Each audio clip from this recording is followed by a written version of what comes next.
Hello दोस्तों। जिस तरह आपको पता है कि हम लोग जीविका के लिए कम्युनिटी कोऑर्डिनेटर और एरिया कोऑर्डिनेटर के लिए सेट बना रहे हैं, इसी तरह हम लोग आज इस सेट में 5 और सेट 6 को करेंगे। अगर आपको इसका पीडीएफ चाहिए तो हमारे टेलीग्राम चैनल से जुड़ जाइए, जिसका लिंक आपको डिस्क्रिप्शन और कमेंट बॉक्स में मिल जाएगा। आपको बता देंगे इसका पीडीएफ कैसे मिलेगा। तो चलिए शुरू करते हैं सेट 5। डैश में मराठों द्वारा अंग्रेजों के लिए आत्मसमर्पण से मराठा साम्राज्य के अस्तित्व को समाप्त हो गया, जिसे तीसरा एंग्लो मराठा युद्ध कब समाप्त हुआ था। मैंने यहाँ पूछ रहा है किस वर्ष तीसरा एंग्लो मराठा युद्ध कब समाप्त हुआ था, तो 1818 में। तीसरा एंग्लो मराठा युद्ध कब समाप्त हुआ था? 1818 में, जिसके द्वारा मराठाओं द्वारा अंग्रेजों को किए गए आत्मसमर्पण से मराठा साम्राज्य का अस्तित्व ही समाप्त हो गया 1818 में। थियोसॉफिकल सोसाइटी के संस्थापक कौन थे? थियोसॉफिकल सोसाइटी के संस्थापक कौन थे? तो मैडम वास्टस्की। थियोसॉफिकल सोसाइटी के संस्थापक कौन थे? मैडम वास्टकी थे। 1946 में कैबिनेट मिशन का नेतृत्व किसके द्वारा किया जा रहा था? तो सर पाथिक लॉरेंस के द्वारा 1946 में कैबिनेट मिशन का नेतृत्व किया जा रहा था। ओलंपिक पदक जीतने वाली पहली भारतीय महिला कौन है? तो ओलंपिक पदक जीतने वाली पहली भारतीय महिला कौन है? तो वो है कर्णम मल्लेश्वरी, जो आपका सिडनी ओलंपिक में जिन्होंने जीता था। निम्नलिखित में से किसने 1930 में भौतिकी के नोबेल पुरस्कार जीता है? तो भौतिकी का नोबेल पुरस्कार किसने जीता है? सीवी रमन ने भौतिकी का नोबेल पुरस्कार जीता है। निम्नलिखित में से किस शहर में भारतीय राष्ट्रीय महासागर सूचना सेवा केंद्र स्थित है? तो ये है हैदराबाद। किस शहर में भारतीय राष्ट्रीय महासागर सूचना सेवा केंद्र स्थित है? तो हैदराबाद में भारतीय राष्ट्रीय महासागर सूचना सेवा केंद्र स्थित है। भारतीय अन्न भंडार प्रबंधन और अनुसंधान संस्थान स्थित है? तो हापुड़ में। भारतीय अन्न भंडार प्रबंधन और अनुसंधान संस्थान कहाँ है? तो हापुड़ में है। भारतीय सर्वेक्षण विभाग का मुख्यालय कहाँ स्थित है? भारतीय सर्वेक्षण विभाग का मुख्यालय कहाँ स्थित है? तो देहरादून में भारतीय सर्वेक्षण विभाग का मुख्यालय स्थित है। राष्ट्रीय खाद्य सुरक्षा मिशन NFSM शुरू किया गया था। राष्ट्रीय खाद्य सुरक्षा मिशन NFSM कहाँ शुरू किया गया था? तो 2007-8 में। राष्ट्रीय खाद्य सुरक्षा मिशन NFSM कहाँ शुरू हुआ था? तो 2007-8 में शुरू हुआ था। सतत विकास के लक्ष्यों में अच्छा स्वास्थ्य और कल्याण के लिए भारत में किस कारण से सुधार हुआ है? वो है मातृ मृत्यु दर में गिरावट से। सतत विकास से लक्ष्य अच्छा स्वास्थ्य और कल्याण में भारत किस कारण से सुधार हुआ है? तो मातृत्व मृत्यु दर में गिरावट से। संसद स्थानीय विकास निधि योजना आरंभ की गई थी। संसद स्थानीय विकास निधि योजना कब प्रारंभ की गई थी? 1993 में। संसद स्थानीय विकास निधि योजना कब प्रारंभ हुई? 1993 में। यूडोमीटर का प्रयोग किया जाता है। यूडोमीटर का प्रयोग किया जाता है मोटर वाहनों की रफ्तार ज्ञात करने के लिए। यूडोमीटर का प्रयोग कहाँ करते हैं? तो मोटर वाहनों की रफ्तार को ज्ञात करने के लिए। उत्तर भारत का पहला मानव डीएनए बैंक 30 जनवरी 2024 को कहाँ स्थापित किया गया था? तो बनारस हिंदू विश्वविद्यालय में। हैप्लॉइड पौधे प्राप्त किए जाते हैं। हैप्लॉइड पौधे कहाँ से प्राप्त किए जाते हैं? परागकोश जीवाणु की वृद्धि द्वारा। हैप्लॉइड पौधे प्राप्त किए जाते हैं परागकोश जीवाणु की वृद्धि के द्वारा। प्रिंसेस ऑफ ऑटोरियस स्पोर्ट्स अवार्ड 2025 से किसे सम्मानित किया गया है? तो सेलेना विलियम्स को। प्रिंसेस ऑफ ऑटोरियस स्पोर्ट्स अवार्ड 2025 से किसे सम्मानित किया गया है? तो सेलेना विलियम्स को किया गया है। केंद्र सरकार द्वारा संस्थागत श्रेणी में सुभाष चंद्र बोस आपदा प्रबंधन पुरस्कार 2025 किसे प्रदान किया गया है? तो भारतीय राष्ट्रीय महासागर सूचना सेवा केंद्र हैदराबाद को। केंद्र सरकार द्वारा संस्थागत श्रेणी में सुभाष चंद्र बोस आपदा प्रबंधन पुरस्कार 2025 किसे प्रदान किया गया है? भारतीय राष्ट्रीय महासागर सूचना सेवा केंद्र हैदराबाद में। और अंतर्राष्ट्रीय बुकर पुरस्कार 2025 किसे प्रदान किया गया है? जो अंतर्राष्ट्रीय बुकर पुरस्कार 2025 किसे प्रदान किया गया है? तो भानु मुश्ताक को किया गया है। अब आइए उनका ये है, तो आपका अब कंप्यूटर से करते हैं। रीजनिंग और मैथ हम नहीं करेंगे, ठीक है। MS वर्ड निम्नलिखित में से कौन सी सुविधा आपको किसी दस्तावेज को डेटा स्रोत से लिंक करने की, वैश्वीकृत पत्र और लेबल सृजित करने की अनुमति देता है? तो वो है मेल मर्ज। क्या बोल रहा है? MS वर्ड में निम्नलिखित में से कौन सी सुविधा आपको किसी दस्तावेज को डेटा स्रोतों से लिंक करने की, वैश्वीकृति पत्र और लेबल सृजित करने की अनुमति देता है? तो वो मेल मर्ज देता है। यदि हम MS वर्ड 365 में किसी टेबल को डिलीट करना चाहते हैं तो निम्नलिखित में से किस टेबल का उपयोग करेंगे? तो हम लोग करेंगे लेआउट टेबल का। किसका करेंगे? लेआउट टेबल का। MS एक्सेल 365 में ऑटो टाइप मोड को चालू करने के लिए, ताकि आपके द्वारा टाइप किए करते समय मौजूदा अक्षरों को नए अक्षरों में प्रतिस्थापित किया जा सके, डैश कुंजी को दबाना चाहिए। तो किसको दबाना चाहिए? इंसर्ट कुंजी को दबाना चाहिए। MS एक्सेल 365 में निम्नलिखित में से कौन सा एक सरल फंक्शन है जो किसी दी गई संख्या के घातक तक बढ़ता है? तो किसमें दी गई घातक तक बढ़ता है? तो पावर का। क्या लिखा है? MS एक्सेल 365 में निम्नलिखित में से कौन सा ऐसा सरल फंक्शन है जो किसी दी गई संख्या को घातक तक बढ़ाता है? तो पावर बढ़ाता है। वह फाइल जिसमें रेडीमेड शामिल होती है, जिन्हें हम अपनी प्रस्तुति के लिए आसानी से उपयोग कर सकते हैं, वह क्या कहलाती है? तो वो कहलाती है विजार्ड। क्या कहलाती है? विजार्ड। MS पावरपॉइंट 2010 में निम्नलिखित में से कौन सा व्यू डिफ़ॉल्ट व्यू कौन था? MS पावरपॉइंट 2010 में डिफ़ॉल्ट व्यू कौन सा था? तो वो था नॉर्मल व्यू ही डिफ़ॉल्ट व्यू था। एक वैश्विक संचार प्रणाली जो हजारों व्यक्तिगत नेटवर्कों को एक साथ जोड़ती है और इसे नेटवर्क भी कहा जाता है, उसे कहते हैं हम लोग इंटरनेट। प्राप्त संदेशों को किसी और को भेजने की प्रक्रिया क्या कहता है? प्राप्त संदेशों को किसी और को भेजने की प्रक्रिया को फॉरवर्डिंग कहते हैं। जब मेल मर्ज अन्य मेल सर्वरों में भेजे जाते हैं तो वह बन जाता है क्या? बढ़िया देखिए, जब मेल सर्वर अन्य मेल सर्वरों को मेल भेजता है तो क्या वह बन जाता है? तो वह क्या बन जाता है? तो वह बन जाता है client SMTP, simple mail transfer protocol. Client SMTP बन जाता है। आ जाइए 50 नंबर। विंडोज़ ऑपरेटिंग सिस्टम डैश द्वारा विकसित किया गया है। तो विंडोज़ ऑपरेटिंग सिस्टम किसके द्वारा विकसित किया गया है? माइक्रोसॉफ्ट के द्वारा ये विकसित किया गया है। लोकप्रिय भविष्य निधि। अब हम लोग बजट लोक भविष्य निधि PPF में जमा की गई राशि कर मुक्त होती है। गैर कर राजस्व का उदाहरण कौन सा है? गैर कर राजस्व का उदाहरण कौन सा है? तो स्पेक्ट्रम आवंटन। रोडक बही कौन सी पुस्तक है? तो रोडक बही कौन सी पुस्तक है? तो वो है सहायक पुस्तक है।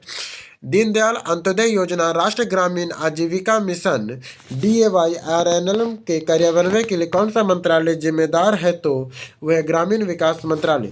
दीनदयाल अंत्योदय योजना राष्ट्रीय ग्रामीण आजीविका मिशन के क्रियान्वयन के लिए कौन सा मंत्रालय जिम्मेदार है? तो ग्रामीण विकास मंत्रालय। PMGSY के तहत ग्रामीण कनेक्टिविटी को से क्या लाभ होता है? PMGSY से ग्रामीण कनेक्टिविटी से क्या लाभ होता है? तो कृषि विपणन की सुविधा, स्वास्थ्य सेवा में पहुंच और शिक्षा सुधार। घर तक पक्की गली नालियां मिशन के अंतर्गत कौन सा उप मिशन शहरी क्षेत्र को संबोधित करता है? तो वो करता है ग्रामीण शहरी गली नली निश्चय योजना। मुख्यमंत्री शहरी गली नाली निश्चय योजना। बिहार आजीविका संवर्धन सोसाइटी के अंतर्गत संचालित सतत जीविकोपार्जन योजना में क्या शामिल है? तो परिसंपत्ति हस्तांतरण, क्षमता निर्माण परीक्षण, आजीविका अंतराल सहायता। बिहार सरकार के नवीनतम औद्योगिक निवेश प्रोत्साहन नीति कब से लागू है? तो वह लागू है 2020 से। प्रधानमंत्री आवास योजना ग्रामीण महिलाओं की क्या भूमिका है? तो लाभार्थी के रूप में प्राथमिकता दी जा रही है। स्वयं सहायता समूह SHG का मुख्य उद्देश्य क्या है? स्वयं सहायता समूह का मुख्य उद्देश्य क्या है? ग्रामीण कस्बों को स्वरोजगार और सूक्ष्म वित्त प्रदान करना। स्वयं सहायता समूह के अधिकतम सदस्यों की संख्या कितनी हो सकती है? स्वयं सहायता समूह के अधिकतम सदस्यों की संख्या कितनी हो सकती है? तो 20 हो सकती है। स्वयं सहायता समूह बैंकों के लीकेज मॉडल के मुख्य उद्देश्य क्या है? बैंकों का जो लीकेज मॉडल का मुख्य उद्देश्य क्या है? ग्रामीण गरीबों को सामूहिक बचत ऋण सुविधा देना है। विश्व में हरित क्रांति की जन्मदाता किसे मानते हैं? विश्व में नॉर्मल बोलो को माना जाता है। निम्नलिखित में से कौन सा पहल सूक्ष्म सिंचाई और सतत कृषि को बढ़ावा देने को समर्पित है? तो वो है सतत कृषि राष्ट्रीय मिशन। बिहार में सेंद्रीय उर्वरक कारखाना कहाँ है? तो ये धनबाद में सेंद्रीय उर्वरक कारखाना है। मनरेगा का मुख्य, ये बिहार नहीं झारखंड होना चाहिए था। मनरेगा योजना का मुख्य उद्देश्य क्या है? मनरेगा योजना का मुख्य उद्देश्य क्या है? तो ग्रामीण इलाकों में अकुशल श्रमिकों को रोजगार देना। राष्ट्रीय कृषि विकास योजना का उद्देश्य क्या है? राष्ट्रीय कृषि विकास योजना का उद्देश्य क्या है? तो कृषि और संबद्ध क्षेत्रों को समग्र विकास करना। ग्रामीण विकास की अवधारणा किस प्रकार की? ग्रामीण विकास की अवधारणा किस प्रकार की है? तो बहुआयामी है। पंचायती राज महिलाओं के लिए 33% आरक्षण किस संशोधन द्वारा किया गया था? तो 73वां द्वारा। और 73वां संशोधन कब से लागू है? तो 1993 से लागू है। इस तरह करके हम लोग का सेट 5 खत्म हुआ। अब हम लोग करेंगे सेट 6। चलिए अब शुरू करते हैं सेट 6। शिवाजी महाराज के शासनकाल को में मंत्रिपरिषद के मुख्य रूप से जाना जाता था, तो उन्हें हम लोग अष्टप्रधान कहते थे। शिवाजी महाराज के शासनकाल में मंत्रिपरिषद को किस नाम से जानते थे? तो अष्टप्रधान के नाम से। 1863 में कलकत्ता में स्थापित मोहम्मदन लिटरेरी सोसाइटी की स्थापना किसके द्वारा की गई थी? तो नवाब अब्दुल लतीफ के द्वारा। जिस समय भारत को स्वतंत्रता प्राप्त हुई उस समय इंग्लैंड के प्रधानमंत्री कौन थे? जिस समय भारत को स्वतंत्रता प्राप्त हुई उस समय इंग्लैंड के प्रधानमंत्री कौन थे? उस समय इटली थे। कौन थे? इटली थे। प्रथम राष्ट्रमंडल खेलों का आयोजन इनमें से किस वर्ष हुआ था? प्रथम राष्ट्रमंडल खेलों का आयोजन कब हुआ था? प्रथम राष्ट्रमंडल खेलों का आयोजन कब हुआ था? तो 1930 में हुआ था प्रथम राष्ट्रमंडल खेलों का आयोजन। किस भारतीय ने वर्ष 2014 को नोबेल शांति पुरस्कार जीता था? किस भारतीय ने वर्ष 2014 में नोबेल का शांति पुरस्कार जीता था? तो कैलाश सत्यार्थी ने जीता था। निम्नलिखित युग्मों में संस्थान में कौन सा सही सम्मिलित नहीं है? तो कौन सा सही नहीं है? तो कौन कौन सही है? भारतीय चारागार और चारा अनुसंधान संस्थान झांसी में सही है। राष्ट्रीय कृषि उपयोगी सूक्ष्म जीवी बायोलॉजी मऊ में है। केंद्रीय बकरी अनुसंधान मुकदम में, ठीक है। भारतीय कृषि प्रणाली अनुसंधान संस्थान वाराणसी में नहीं है ये। सामाजिक वानिकी और पर्यावरण पुनर्वास केंद्र भारत के किस शहर में स्थित है? सामाजिक वानिकी और पर्यावरण पुनर्वास केंद्र भारत के किस नगर में अवस्थित है? सामाजिक वानिकी और पर्यावरण पुनर्वास केंद्र भारत के किस नगर में अवस्थित है? तो किस नगर में अवस्थित है? तो प्रयागराज में अवस्थित है। निम्नलिखित में से कौन भारत सरकार का सबसे पुराना वैज्ञानिक साइंटिफिक विभाग है? सबसे पुराना साइंटिफिक विभाग कौन सा है? भारतीय सर्वेक्षण विभाग, सर्वे ऑफ इंडिया। राज्य खाद्य आयोग की स्थापना किस कानून के अंतर्गत की गई थी? वो किया गया था राष्ट्रीय खाद्य सुरक्षा अधिनियम 2013 के तहत राज्य खाद्य आयोग की स्थापना की गई थी। निम्नलिखित में से कौन सी विशेषता आयुष्मान भारत योजना की नहीं है? तो कौन कौन सी विशेषता आयुष्मान भारत की है? इसमें परिवार का आकार, आयु की कोई उच्चतम कैप सीमा नहीं है। अस्पताल में भर्ती करने से पहले और बाद के खर्चों को इसमें सम्मिलित है। प्रति चिकित्सक आश्रय के लिए एक निश्चित परिवहन भत्ता भी लाभार्थी को भुगतान किया जाएगा। यह योजना में प्रति परिवार को 10 नहीं 5 लाख रुपए लाभ आवरण प्रदान किया जाएगा। इसके बाद 1944 में गांधीवादी योजना को प्रतिदीप्ति किया गया था। 1944 में गांधीवादी योजना को प्रतिदीप्ति किया गया था। किसमें किया गया था? श्रीमन नारायण अग्रवाल ने। एक फेटोमीटर कितने मीटर के बराबर होता है? एक फेटोमीटर कितने मीटर के बराबर होता है? तो एक फेटोमीटर 10⁻⁻15 मीटर के बराबर होता है। क्रिप्टो करेंसी के पीछे की तकनीक को कैसे जाना जाता है? तो क्रिप्टो करेंसी के पीछे की तकनीक को ब्लॉकचेन के द्वारा जानते हैं। लौंग प्राप्त होता है। लौंग कैसे प्राप्त होता है? लौंग जो है वो कैसे प्राप्त होता है? पुष्पकली से प्राप्त होता है। अगस्त 2025 में किस राज्य की महिला हॉकी टीम ने लगातार दूसरे वर्ष 15वीं जूनियर राष्ट्रीय हॉकी चैंपियनशिप जीती थी? तो किसने जीती थी? तो झारखंड ने जीता। क्या बोल रहा है? अगस्त 2025 में किस राज्य की महिला हॉकी टीम ने लगातार दूसरे वर्ष 15वीं जूनियर राष्ट्रीय हॉकी चैंपियनशिप जीती है? तो झारखंड ने जीती है। मई 2025 में ग्लोबल इंडिया फॉर ईयर पुरस्कार किसे दिया गया? तो मई 2025 के लिए global India for the year पुरस्कार किसे दिया गया है? तो सदगुरु को दिया गया है। 78वां कांस फिल्म महोत्सव 2025 का सर्वश्रेष्ठ फिल्म का पाम डियोर पुरस्कार किस फिल्म को प्रदान किया गया है? तो वो किया गया है अनोरा को। किसे किया गया है? अनोरा को किया गया है। हम लोग मैथ और रीजनिंग नहीं करेंगे। अगर आपको इसका चाहिए तो हमारे PDF से, हमारे टेलीग्राम चैनल से जुड़ के आप ले सकते हैं। आइए अब कंप्यूटर का 10 क्वेश्चन करेंगे। MS वर्ड 2010 में पेस्ट स्पेशल डायलॉग बॉक्स खोलने के लिए किस कीबोर्ड का शॉर्टकट का प्रयोग करते हैं? तो किस कीबोर्ड शॉर्टकट का प्रयोग करते हैं? तो हम लोग करते हैं control alt plus alt plus B. क्या होगा? MS वर्ड में स्पेशल पेस्ट, ये पेस्ट रहेगा तो कंट्रोल प्लस बी, पर यहाँ क्या बोला? स्पेशल पेस्ट डायलॉग बॉक्स खोलने के लिए किस कीबोर्ड शॉर्टकट का प्रयोग करते हैं? तो कंट्रोल अल्ट प्लस भी।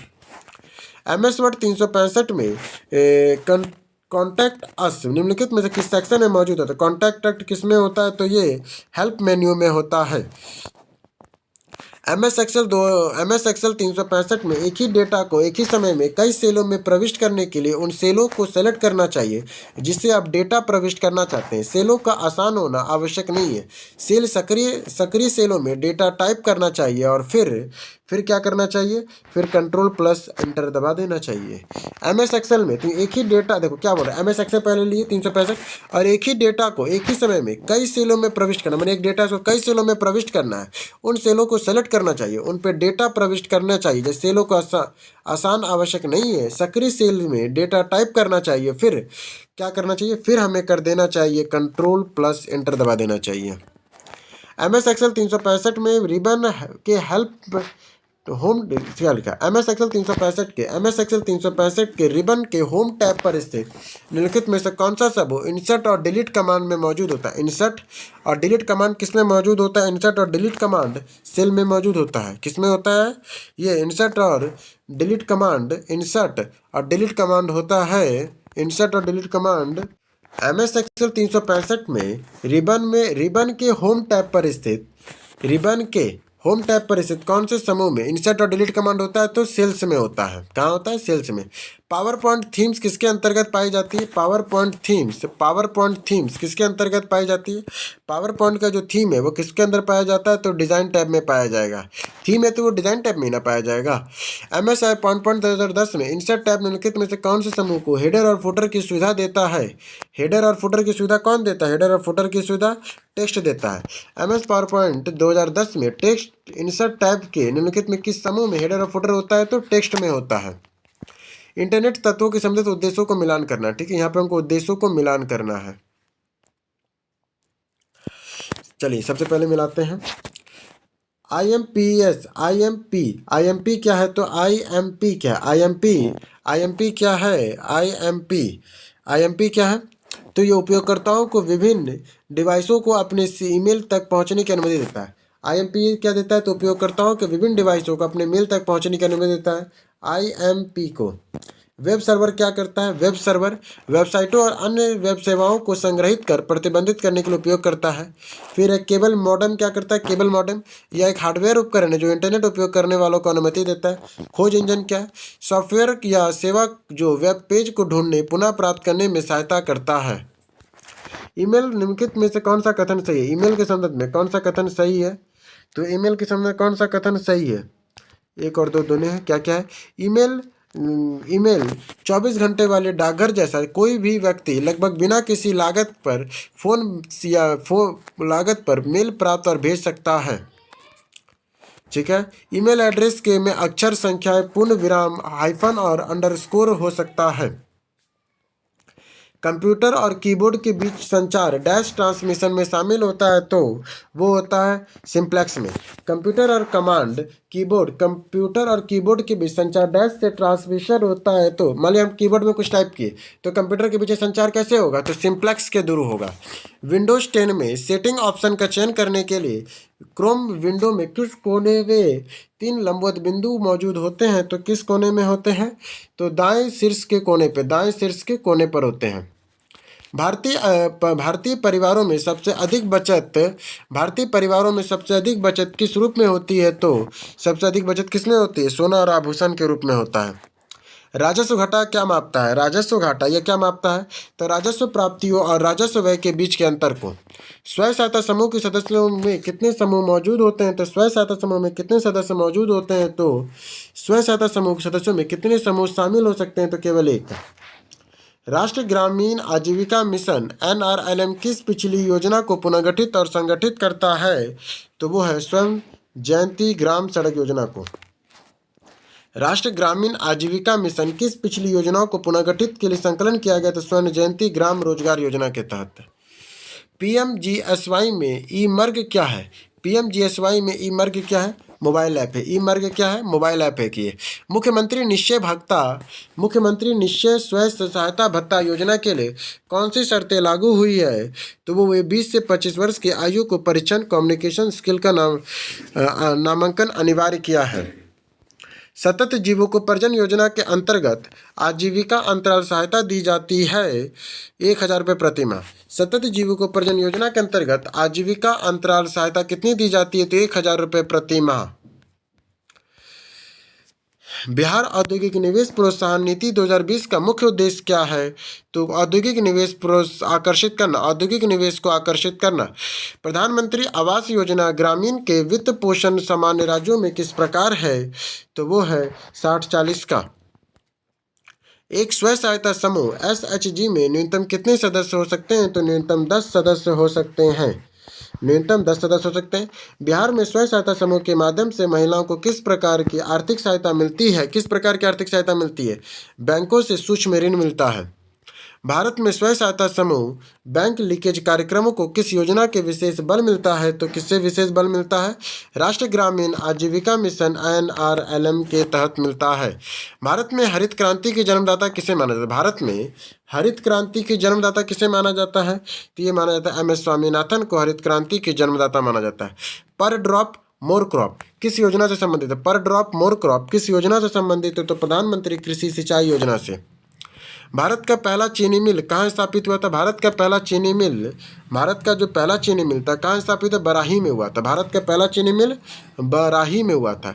मनरेगा किस प्रकार का अधिनियम है? मनरेगा जो है रोजगार अधिकार का अधिनियम है। मनरेगा कैसा अधिनियम है? तो रोजगार अधिकार का अधिनियम है। राष्ट्रीय कृषि विकास योजना किस परिषद की सिफारिश पर शुरू हुई थी? राष्ट्रीय कृषि विकास योजना राष्ट्रीय विकास परिषद के द्वारा स्वीकृत हुई थी। ग्रामीण विकास का अर्थ ग्रामीण जनता को आर्थिक और सामाजिक विकास या किसने दिया था? तो डॉक्टर रघुनाथन ने दिया था। खादी ग्रामोद्योग आयोग KBIC कब स्थापित हुआ था? खादी ग्रामोद्योग आयोग KBIC को कब स्थापित किया गया था? तो 1957 में। शायद ये क्वेश्चन अधूरा है। बलवंत राय मेहता समिति, ये पंचायती से संबंधित कोई क्वेश्चन था। ठीक है दोस्तों, जल्दी मिलते हैं हम लोग अगले सेट 7 और 8 के साथ। तब तक के लिए धन्यवाद है।